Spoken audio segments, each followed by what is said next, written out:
17 ఏళ్ల నిరీక్షణ తర్వాత మొట్టమొదటిసారి ఆర్సీబీ గతేడాది ఐపీఎల్ కప్ను గెలుచుకుంది. అయితే ఆ ఆనందం ఎక్కువ రోజులు నిలబడలేదు. టోర్నీ గెలిచాక ఆర్సీబీ బెంగళూరులో విజయోత్సవ ర్యాలీ నిర్వహించింది. బెంగళూరులో జరిగిన ఈ ఆర్సీబీ పరేడ్ విషాదంగా ముగిసింది. చిన్నస్వామి స్టేడియంలో జరిగిన తొక్కిసలాటలో 11 మంది చనిపోయారు. 52 మందికి గాయాలయ్యాయి. 18 ఏళ్ల తర్వాత ఆర్సీబీ కప్పు గెలవడంతో భారీ సంఖ్యలో అభిమానులు చిన్నస్వామి స్టేడియానికి వచ్చారు. స్టేడియం సామర్థ్యం కన్నా ఎక్కువ మంది జనాలు రావడం వల్లనే ఈ ఘటన జరిగినట్లు చెప్తున్నారు. ఇదంతా బెంగళూరు చిన్నస్వామి స్టేడియంలోనే జరిగింది. దీని ఎఫెక్ట్ వచ్చే ఏడాది అంటే 2026 ఐపీఎల్ మీద కూడా పడనుందని తెలుస్తోంది. రాబోయే ఎడిషన్ ఫ్రాంచైజ్ లీగ్లో ఎటువంటి మ్యాచ్లను ఐకానిక్ వేదికలో నిర్వహించకూడదు అనే చర్చలు జరుగుతున్నాయి.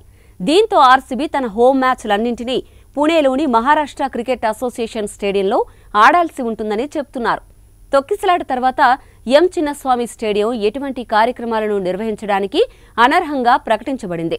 దీని కారణంగానే మ్యాచ్లను కూడా వేరే స్టేడియానికి తరలిస్తున్నారని వార్తలొస్తున్నాయి.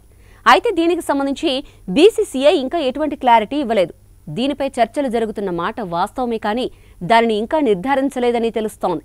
దీనిలో కొన్ని సాంకేతిక సమస్యలను పరిష్కరించాల్సి ఉందని ఎంసీఏ కార్యదర్శి కమలేష్ పై చెప్తున్నారు. మరోవైపు ఆర్సీబీ గానీ మరే ఇతర జట్లు గానీ తన హోమ్ మ్యాచ్లను వేరే గ్రౌండ్లలో ఆడిన దాఖలాలు లేవు. ఇప్పుడు ఆర్సీబీ గనుక పుణే గ్రౌండ్లో ఆడితే ఈ జట్టే మొదటిసారి తమ హోమ్ గ్రౌండ్లో కాక వేరే వేదిక మీద ఆడే మొదటి జట్టుగా నిలుస్తోంది. 2009లో కూడా ఆర్సీబీ తన మ్యాచ్లను బెంగళూరులో ఆడలేదు.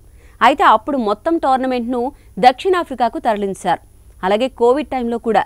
అందుకే ఇవి లెక్కలోకి రావని చెప్తున్నారు. సాక్షి టీవీ ప్రసారాలను నిలిపివేయడం చట్టరీత్యా నేరం. సాక్షి టీవీ ప్రసారాల కోసం మీ స్థానిక కేబుల్ ఆపరేటర్ని వెంటనే సంప్రదించండి. డిటిహెచ్లో, ఇంటర్నెట్లో కూడా సాక్షి టీవీ ప్రసారాలను వీక్షించవచ్చు.